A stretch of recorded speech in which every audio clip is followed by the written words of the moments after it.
To so Pragaš, prva in edina dekliška rock skupina iz Kašmirja. Noma, Aneka in Farah so decembra nastopile na glasbenem tekmovanju in osvojile 3. mesto.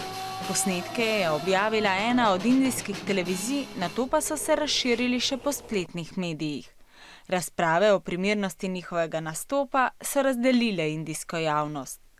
Dekleta si želijo ustvarjati popularno glasbo, vendar so se rodila na napačnem mestu, v pokrajini Kašmir.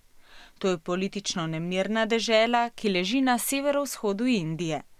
V tem delu živijo tudi islamisti, verski skrajneži, ki so na primer prepričani, da se ženske ne smejo ukvarjati z glasbo in da ne smejo nastopati v javnosti. Islamisti so najstnice žalili, jim grozili s posilstvom in celo smrtno kaznijo, zato je skupina razpadla. Mlade glasbenice pa so s svojimi družinami pobegnile iz Kašmirja. Toda dekleta imajo številne podpornike, ki jih prek socialnih omrežij, kot sta Twitter in Facebook, spodbujajo k ustvarjanju.